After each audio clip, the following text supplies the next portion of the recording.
So, our final big idea is brought to us by a leader who I had the chance to meet at the summit this past year. And I felt an immediate connection. We found ourselves how to take on the challenges that are in front of us, but doing so in a way that made us more, not less, kind and compassionate to ourselves and mostly to other people. And how can we be resilient in the middle of all of this? So with that, I give you Julio Alvarez, coach, speaker, and podcaster, and the brains behind Let's Go with Julio.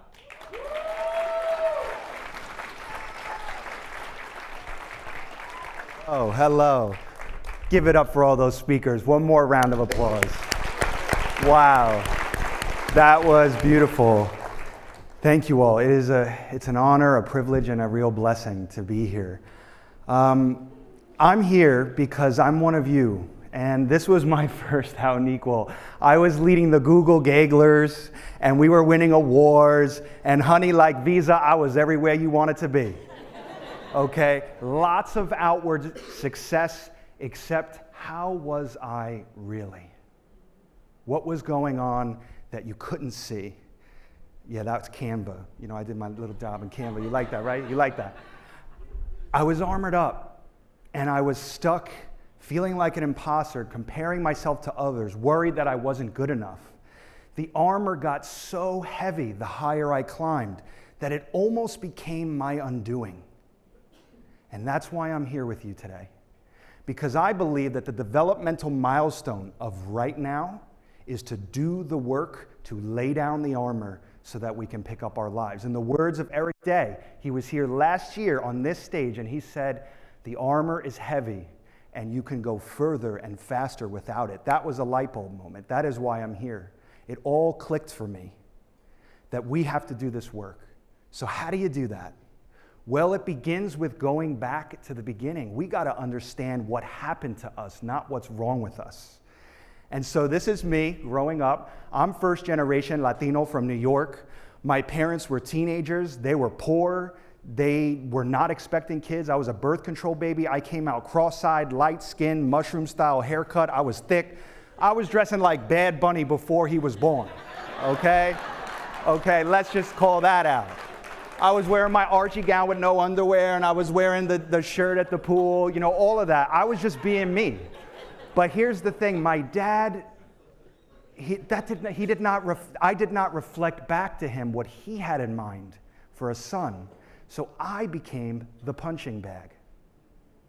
He discharged his own pain onto me, and so what did I do? I turned all that anger into my armor. And you know what? It felt like living with a Dementor. Who knows what that feels like? It felt like that. Constantly, incessantly, relentlessly. And then eventually in high school, that mother kicked me out. And it remains one of the hardest and most humiliating days of my life. But I remember sitting in bed the day after that happened and thinking, you know what? I will show him. I'm going to show him. And I'm never going to let anyone close. I just remember the metaphor. I was listening to The Rock at the time. I was really into wrestling. Just the people's champion, just armoring up, like put on a tough image. And I wasn't going to let that stop me. So I channeled that energy, and it propelled me into a rocket ship tech career. I got a full scholarship to NYU. I ended up going to Apple. It was my first gig on the iPad launch. And then I was at Google. That's how I came here. I was leading product launches, Google Drive, the Google Assistant. And in my gay job, I was leading the Gagglers globally. I was on a mission. As a poor kid at the company, I thought, oh, they got a lot of money. I'm going to do stuff. I'm going to create spaces that weren't afforded to me growing up. I even created Out in Tech right after the first Out and Equal, so inspired by this. Then I went to Tumblr, and then Airbnb. Yeah, Tumblr. Then Airbnb. And you know what? It was working well until it wasn't. You see, the higher I climbed, the more I realized the lack of compassion in these closed-door rooms where all the important decisions were being made. And so I was like, wait a minute, we're professing values, but we're not practicing them. And I started with an open heart. I was kind the first time. I was kind the second time. I was kind the third time. And by the fifth time, I was ready to take out my belt and give people pow pow. Because that's what we say in Latin. I was ready to whoop some ass. I lost it. I lost my tolerance to say what I meant without becoming mean. I started judging people, and I began discharging my unprocessed pain onto others because I never told anyone about getting kicked out. I was so ashamed. And as a result, I got fired 4 times in a row in total silence. A meeting with HR, a manila envelope with an 8.5 by 11 and a piece of paper that said, this isn't working out, and we're not going to tell anybody. Sign this and take your money. And I felt so alone. I was like, holy shit, like, what do I do? That's what happened. I was so shackled to shame that it almost took my life. But I found the courage to call a mentor, an angel, really. And I want you to just for a moment look around your table, look in the eyes of the people at your table, because you never know who your angel gonna be. Okay? He said, I am well-intentioned, but poorly implemented. It's not the what, it's the how. And that your real job is to heal your heart so you can hone the gift. And I said, what you talking about? I've already read Brene Brown. Hello? It's not working. I've highlighted it multiple times, but it didn't work. And it didn't work because I was stuck up here. I was disconnected from the rest of me because my heart was armored up. The dad and the workplace and the silence and the shame of not feeling worthy, it had metastasized everywhere. In my work, in my relationships, everything. I was disconnected. I was there, but not really there. I thought I was just being passionate. And that's when I began to learn about another technology we are not talking enough about. It is the most powerful technology in all of the universe. So do me a favor as you are able. Take both of your hands and just put it gently over your heart. And I want you to just breathe into that space. That's it, right there. This is the most powerful tech in the universe. There's no app for it. It comes pre-installed, and it is available to you for the price of your presence. So the work to do now is how do you stay in relationship? How do you stay in relationship to it as shit hits the fan? How do you do that? The first is we have to feel, actually, first of all, I just have to tell you that this idea came from that back table last year because I told this story to somebody. His name was Unique, and he said, you know what, you're a big, brave heart. And I said, wow, I hadn't thought about that. It's big because nothing about the work is small. It's brave because nothing about the work is easy. And it's heart because in a world where AI is going to commoditize intelligence, we don't need more people in their head. We need more people in their hearts.